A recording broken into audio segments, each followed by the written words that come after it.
tras las huellas de Jesucristo. El camino de la cruz.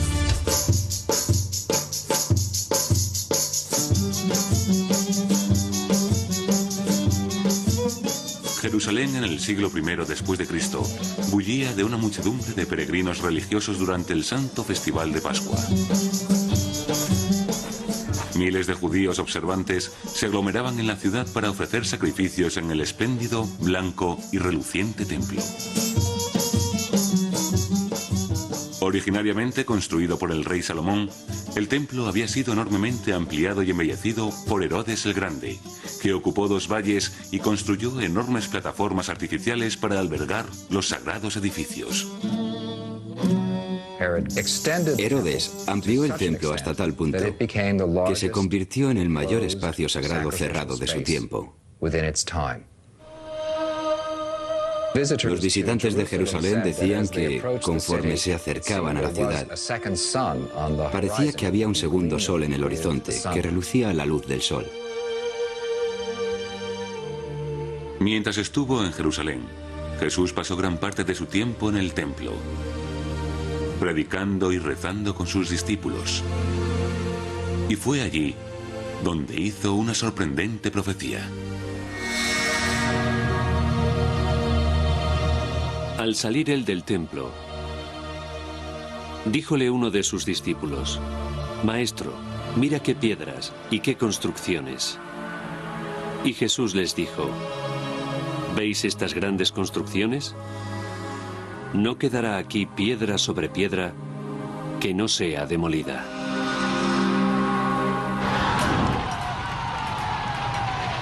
Tal como predijo Jesús, en el año 70 después de Cristo, menos de 40 años después de su muerte, los soldados romanos incendiaron Jerusalén y derribaron el templo de Herodes. Luego, las fuerzas islámicas invadieron la ciudad en el 638 y construyeron las espléndidas Cúpula de la Roca y Mezquita al-Aqsa sobre el monte del templo, sellando bajo sus cimientos cualquier resto del templo que Jesús conoció. No hay pruebas visibles del templo de Herodes porque los romanos lo desmantelaron. Y en el lugar donde estuvo el templo ahora tenemos la Cúpula de la Roca. A menos que el edificio sea eliminado, no hay forma de averiguar dónde estaba el templo. Pero algunos seductores indicios lograron perdurar. En 1838, el especialista en textos bíblicos, Edward Robinson, identificó una extraña obra de mampostería que sobresalía como parte de un arco del templo de Herodes. Los aventureros británicos James Barclay y Charles Wilson identificaron más elementos arquitectónicos incongruentes en años siguientes. Pero nadie pudo entender cómo aquellos elementos dispares podían encajar unos con otros.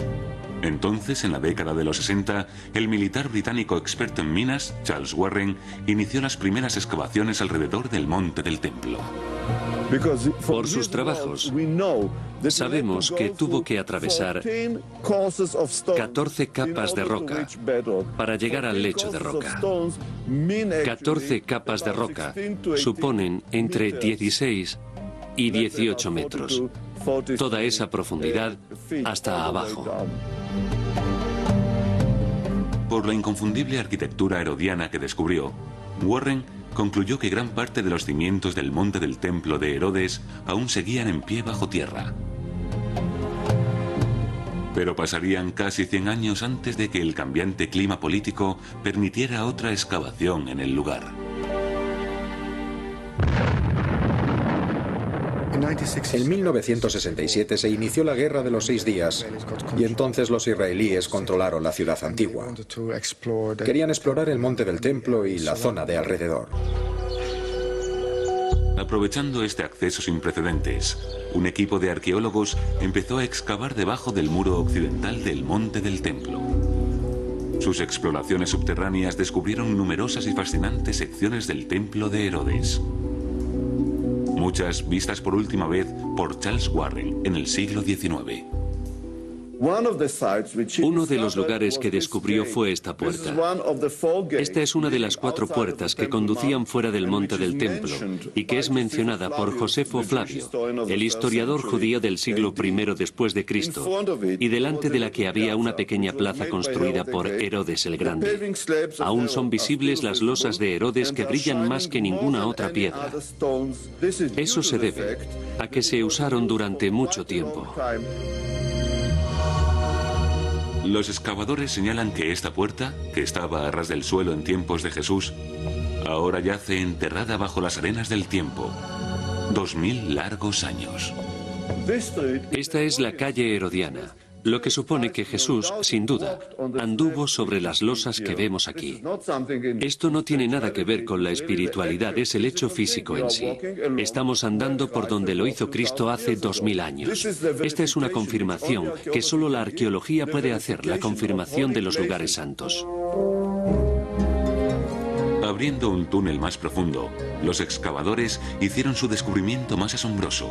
Una serie de piedras enormemente grandes a las que denominaron la hilada maestra. En este punto empieza la piedra. Esta es la más grande de todas. Mide más de 12 metros de largo. Y podemos andar y andar todo el tiempo. Se puede andar por ella todo el tiempo. Yo lo estoy haciendo. A lo largo de una misma piedra. Es emocionante pensar que andamos todo el tiempo a lo largo de una sola piedra. Justo hasta aquí. En este punto termina esta enorme piedra, tras recorrer más de 12 metros. Tiene 4 metros de ancho y 3 metros de altura. El peso de esta piedra debe rozar las 600 toneladas métricas. Pero ¿extrajeron los constructores de Herodes estas 4 enormes piedras y las colocaron en este lugar exacto? Lo hicieron porque sirven de contrafuerte a la bóveda dentro del monte del templo. No se usaron piedras tan enormes en ninguna otra parte, así que debió tener una razón muy poderosa para invertir todo ese trabajo en poner estas 4 piedras juntas. Mientras el equipo de Bach trabajaba bajo tierra, otro grupo de arqueólogos excavaba meticulosamente a ras de suelo alrededor del monte del templo. En 1967, el profesor Benjamin Mazar fue puesto al frente de las excavaciones al sur y el oeste del monte del templo. Dependiendo en alto grado de la información de Warren, empezó a abrir plazas y finalmente descubrió un complejo de calles alrededor del monte del templo y enormes escalinatas en el sur que conducían a las 2 puertas.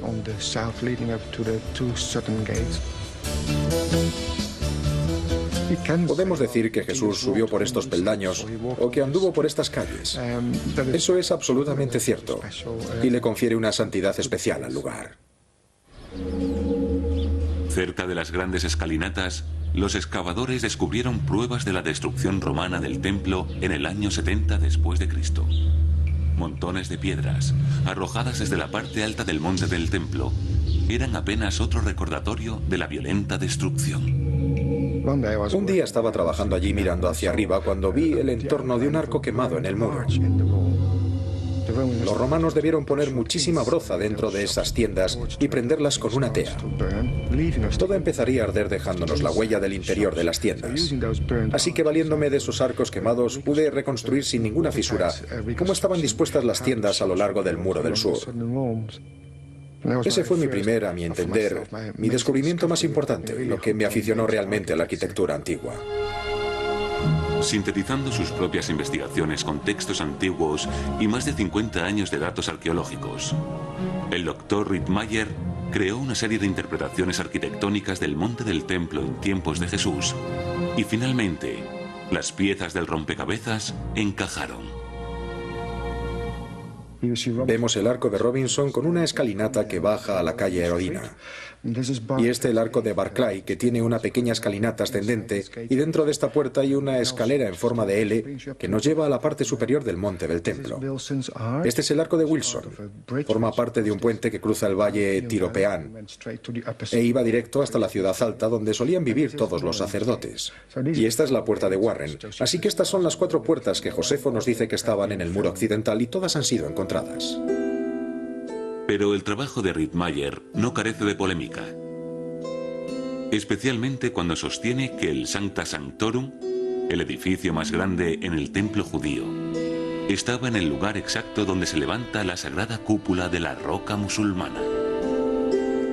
También se hace referencia a la roca en las fuentes antiguas como la roca fundamental. Así que pensé, bueno, eso deben ser los cimientos del templo. Y si la roca es más grande que el interior del Santo Santorum, entonces al menos uno de los muros debió ser construido sobre la propia roca. Me llevó 20 años llegar a esa conclusión. Y entonces empecé a mirar la roca y se pueden ver esas zonas horizontales en la parte sur de ella. Tienen 3 metros de ancho, que es exactamente el grosor del muro del templo. Luego, mirando de nuevo las fotos, justo en el centro encontré una depresión rectangular que tenía exactamente las medidas del arca de la alianza. 2,5 codos por 1,5. De modo que sabemos dónde se alzaban los templos de Salomón y luego el de Herodes, donde hoy día se encuentra la cúpula de la roca. Los hallazgos de Rittmeyer no contribuyen a disminuir la tensión entre judíos y musulmanes por el control del monte del templo. Solo me interesa dónde estaba el templo desde un punto de vista arqueológico y arquitectónico, y me atengo a mis hallazgos. Pero es un asunto muy delicado y hay que tener mucho cuidado cómo lidiamos con él.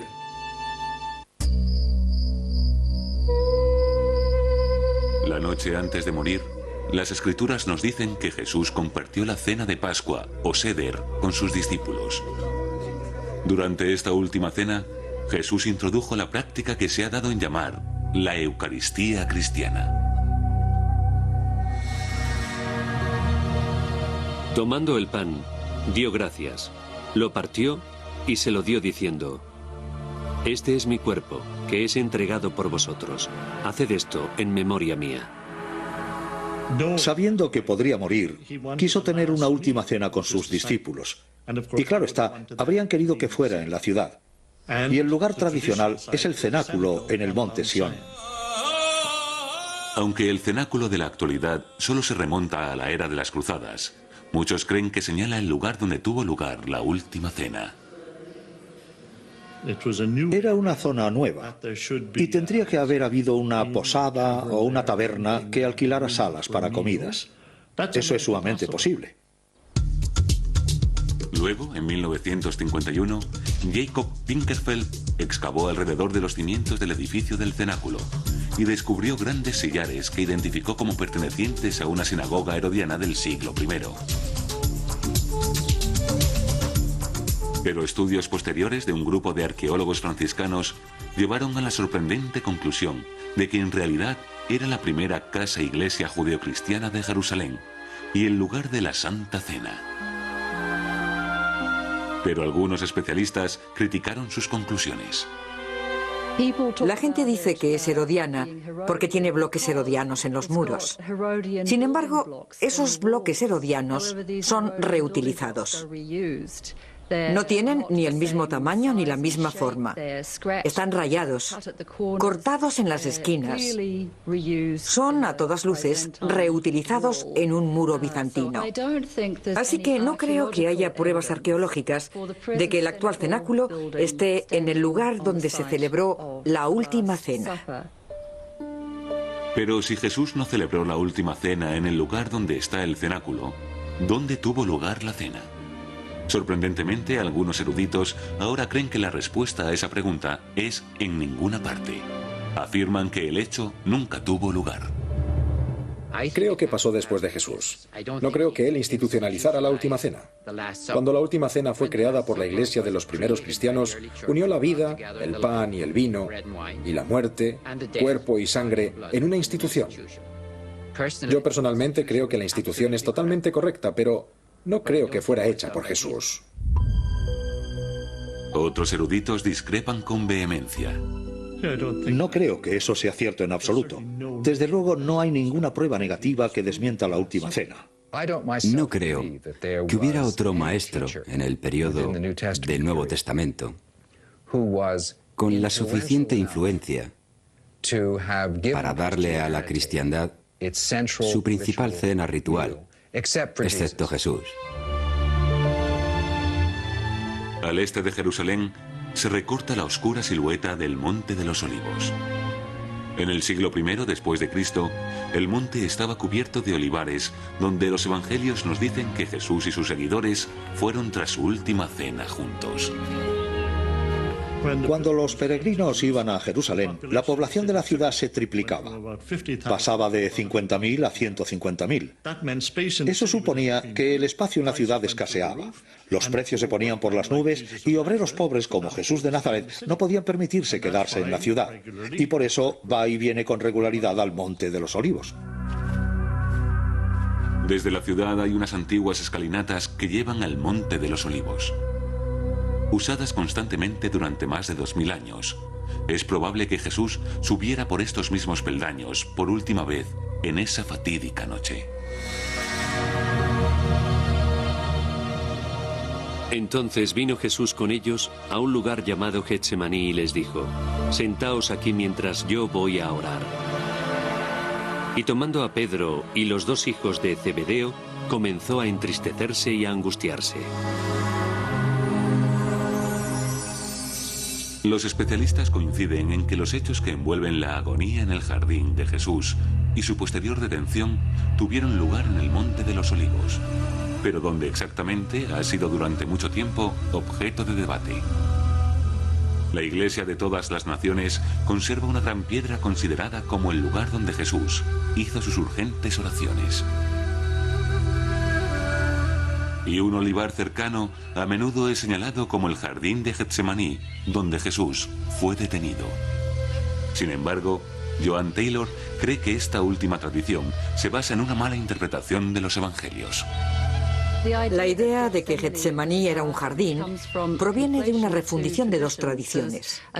Hay un jardín en el Evangelio de Juan, pero no hay un lugar llamado Getsemaní.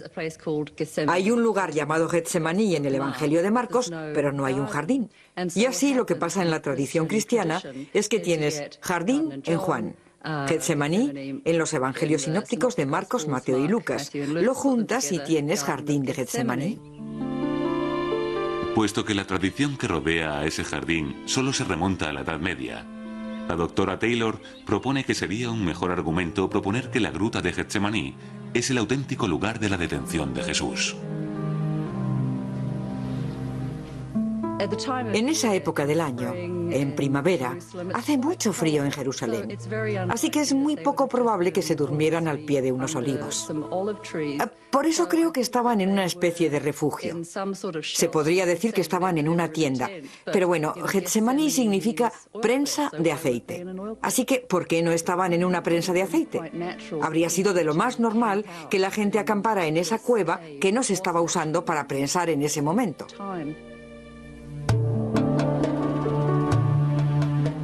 Las excavaciones emprendidas por los franciscanos en 1956 parecen apoyar la teoría de que la gruta era una prensa de aceite en tiempos de Jesús y puede haber sido el lugar donde lo detuvieron. Encontraron canales de agua en la cueva de Getsemaní. Hallaron una especie de agujero en un muro al fondo de la cueva que habría sido perfectamente apropiado para encajar la viga de una prensa de aceite. Atrapado en estos fríos muros de piedra, Jesús no habría tenido forma de evitar a la multitud que fue a por él, ni su incierto futuro.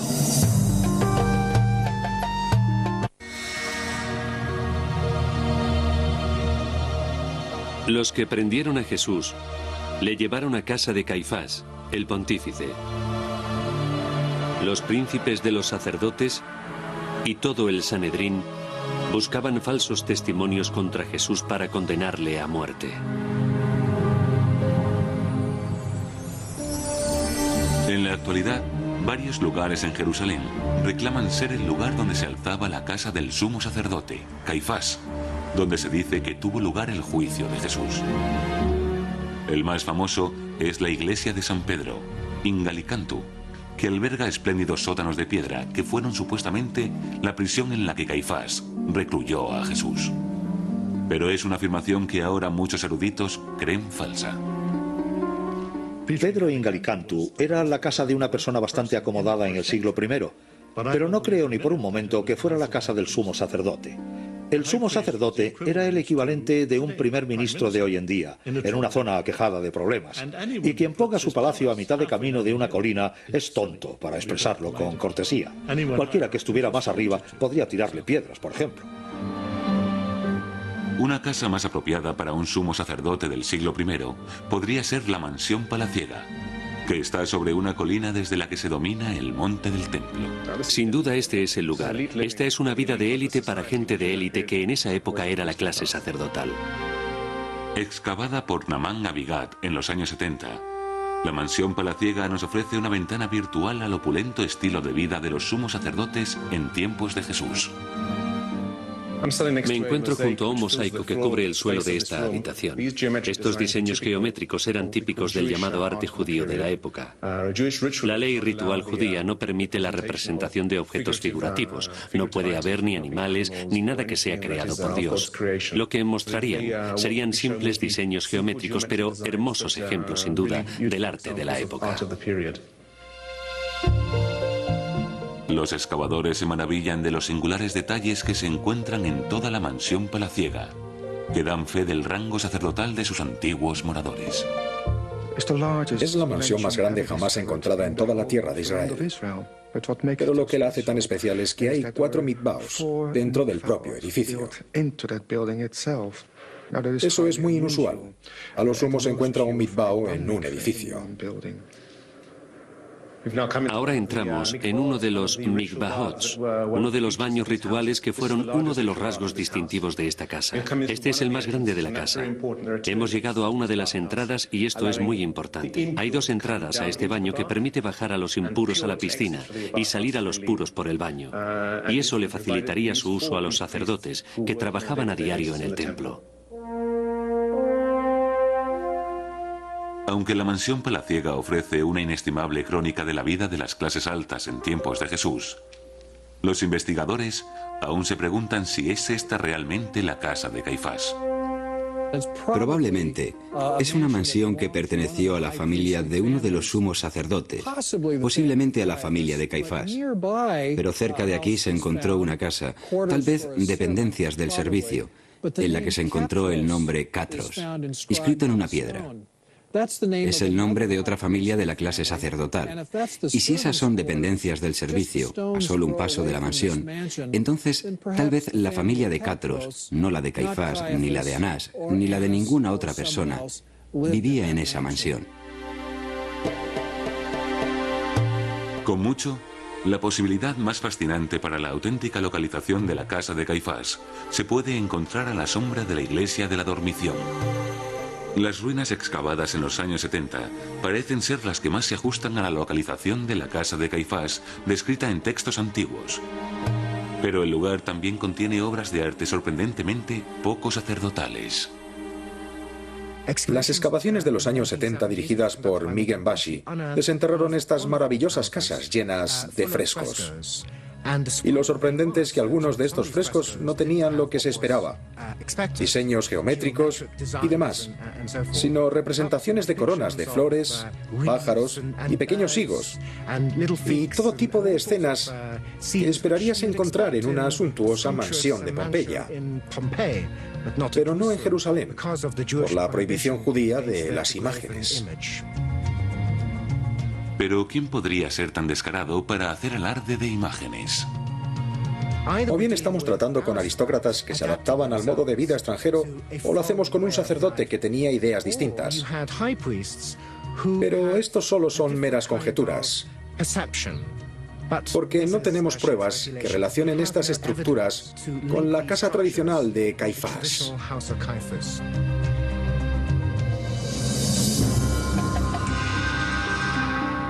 Aunque los arqueólogos solo pueden especular sobre la vida de Caifás, un descubrimiento casual en noviembre de 1990 ofrece fascinantes pruebas de su muerte.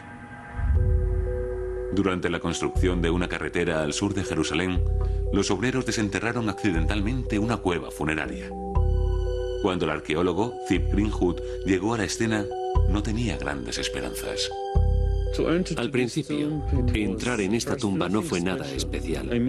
Es decir, la arquitectura de la tumba, la disposición, el diseño y todo eso eran muy pero que muy típicos.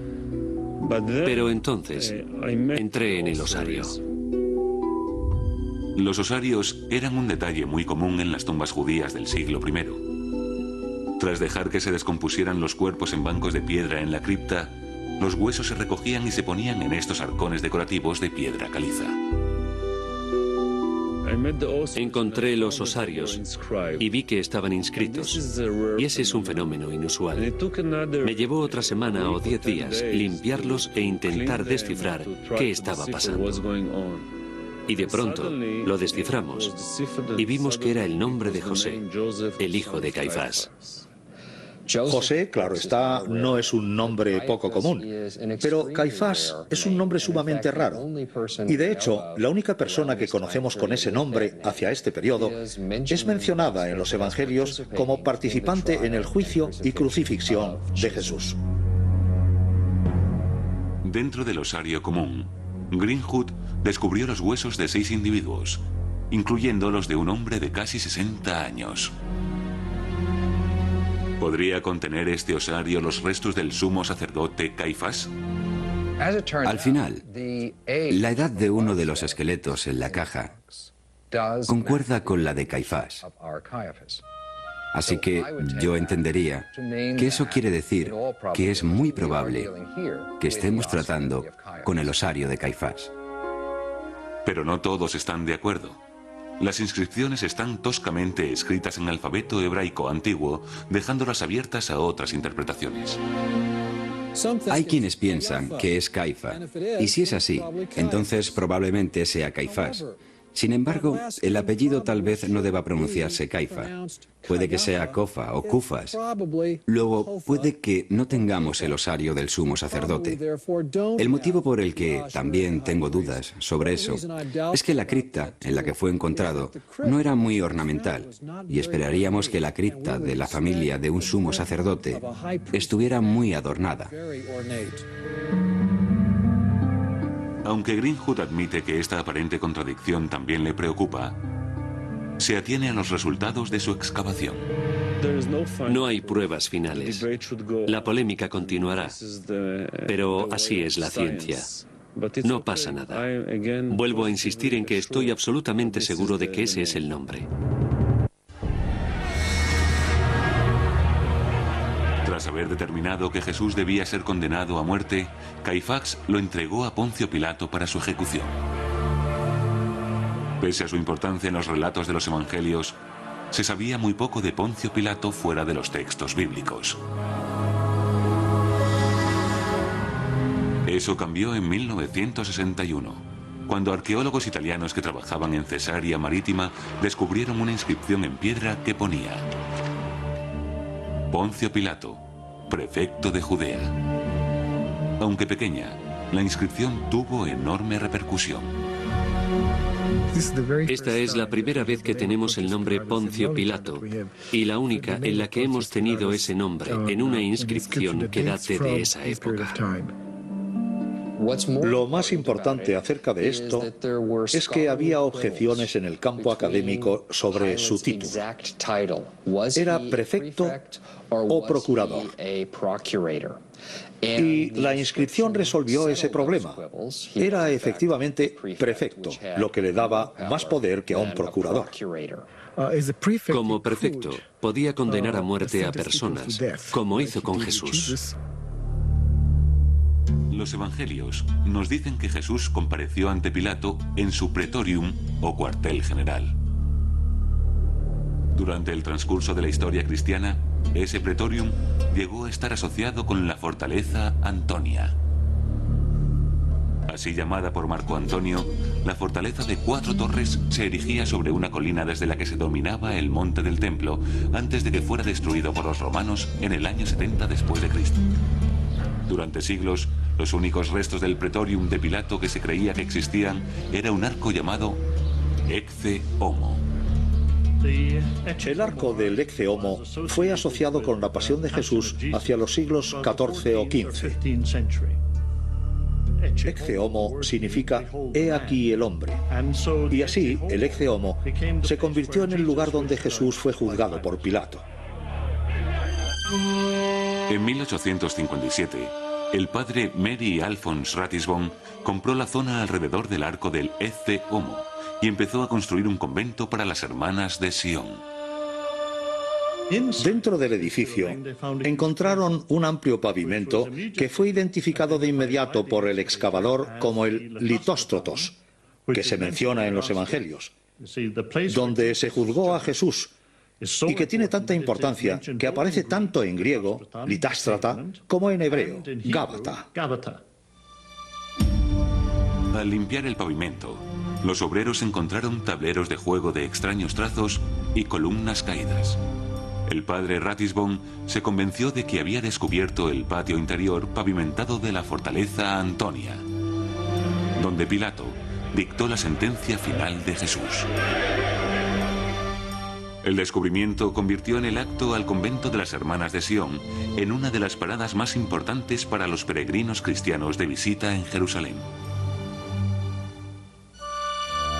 Luego, a finales de los años 60, nuevos estudios del arqueólogo padre Pierre Benoit plantearon algunas preguntas inquietantes sobre el arco del Ecce Homo. Cuando Pierre Benoit estudió el arco, discrepó de que fuera la entrada de la fortaleza Antonia. Sostuvo con mucha convicción que era un arco triunfal del siglo II después de Cristo, que había sido erigido por el emperador Adriano cuando destruyó Jerusalén y en su lugar levantó la ciudad romana de Aelia Capitolina. Muchos indicios contenidos en el arco parecían confirmar la nueva datación del padre Benoit. Lo que queda del arco es mucho. En primer lugar podemos ver el arco principal, y los arcos triunfales típicos del siglo II después de Cristo siempre tienen tres puertas. Dos puertas pequeñas que flanquean una grande. Aquí podemos ver la grande, que continúa hacia el interior del monasterio de las Hermanas de Sion, y también uno de los arcos más pequeños. Podemos ver que cuando se construyó el monasterio de las Hermanas de Sion, pusieron aquí la inscripción Vía Dolorosa, y cuando pasamos al otro lado, desde aquí podemos ver la cara bonita del arco y dos piedras sobre él que son romanas originales. En la de la izquierda, la que está más cerca del monasterio, aún podemos ver algunas letras que indican la fecha, que es finales del siglo II después de Cristo. En los años que siguieron, un estudio más riguroso del famoso arco contribuyó a aclarar aún más su edad y su función. Yves Brun reconoció que este no era un arco triunfal, sino que era más probable que fuera una puerta de la ciudad del siglo I. De modo que ahora se cree que se trata de una puerta en la llamada Tercera Muralla de Jerusalén, que fue levantada hacia el año 40 o 41 después de Cristo, unos 10 años después de la Pasión. Benoit remontó el llamado pavimento del Litóstrotos a la misma fecha del arco del Ecce Homo y estableció que ni formaba parte de la fortaleza Antonia, ni tenía nada que ver con la vida de Jesús. Para los fieles cristianos, las revelaciones de Benoit fueron un duro golpe, pero demostraron ser apenas el comienzo. Basándose en los indicios de los textos históricos, la mayoría de los historiadores ahora creen que el pretorium donde Jesús compareció ante Pilato no se encontraba en la fortaleza Antonia, sino en el palacio de Herodes. No hay duda de que el sitio lógico para que tuvieran lugar los juicios no es la fortaleza Antonia, que era una especie de cuartel. Según Josefo, Herodes el Grande construyó un espléndido palacio en el extremo occidental de Jerusalén. Tras su muerte, este palacio fue confiscado y pasó a servir de cuartel general regional del prefecto romano, Poncio Pilato. ¿Pudo ser ese el lugar donde estuvo el pavimento o Gábata, donde Pilato condenó a muerte a Jesús? Gábata significa punto elevado, y en un uso absoluto es el punto más elevado de la ciudad. Por eso creo que la mayoría de los especialistas sostendría que hoy día Gábata significa la ciudadela, cercana a la puerta Jaffa, que era el lugar donde estaba el palacio de los reyes judíos, que luego fue ocupado por Pilato y que entonces el pavimento hay que buscarlo en la zona de la ciudadela, alrededor de la puerta Jaffa.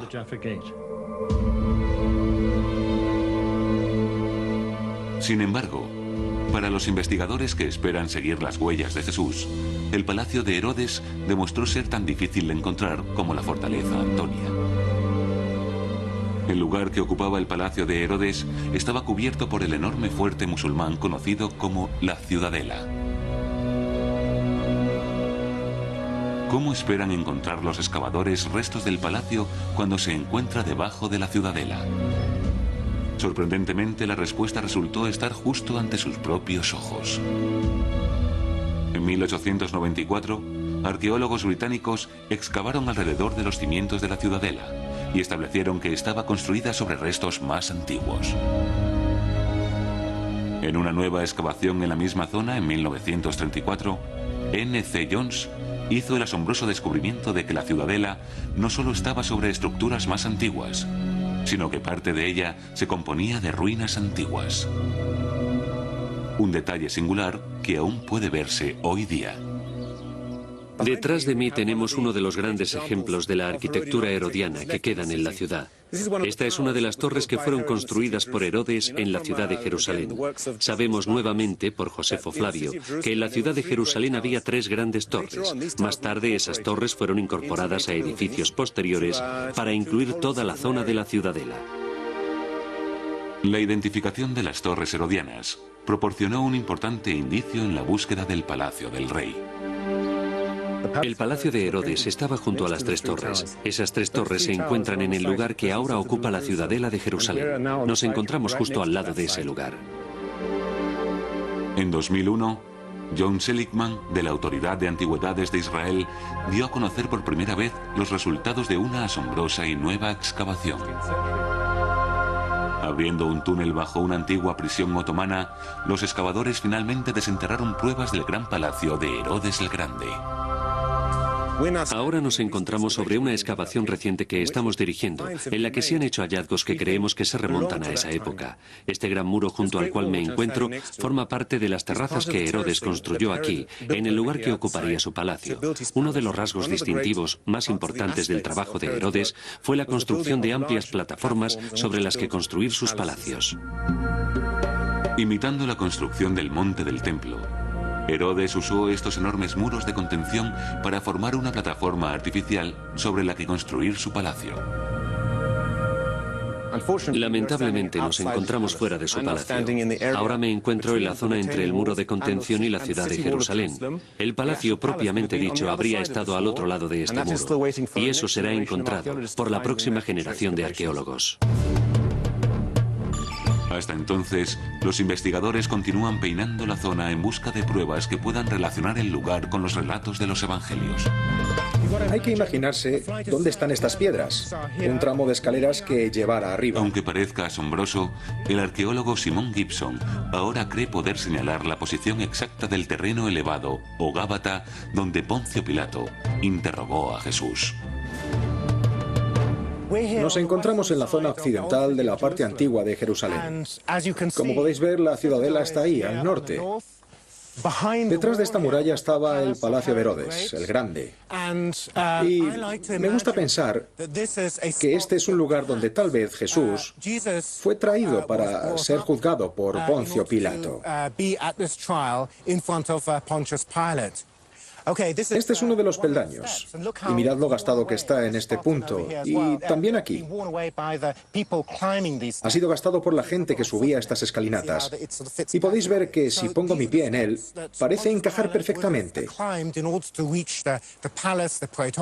De modo que estas son las escalinatas que habría subido Poncio Pilato para llevar al palacio al Praetorium. Ahora entremos.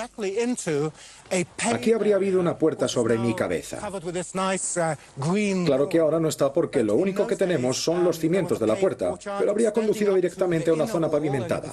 Ahora, claro, está cubierta de ese bonito y verde césped, pero en aquellos tiempos había un patio pavimentado que se extendía hasta la muralla interior, y podéis ver esa muralla interior allí.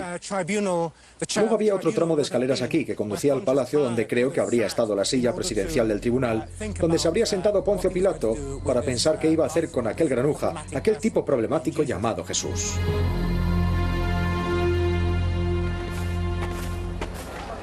Todos los viernes por la tarde, los peregrinos cristianos toman parte en el Camino de la Cruz, o Vía Dolorosa, que conmemora el viaje final de Jesús, desde el lugar tradicional del Pretorium al Gólgota, donde fue crucificado.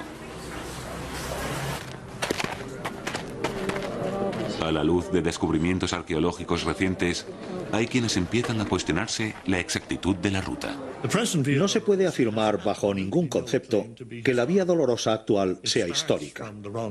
Empieza desde el punto equivocado y, claro, una serie de episodios de la Vía Dolorosa no se basan en el Nuevo Testamento, como el de Verónica secándole la cara, por ejemplo. Fueron una elaboración de la devoción popular en la que la certeza histórica no tiene cabida.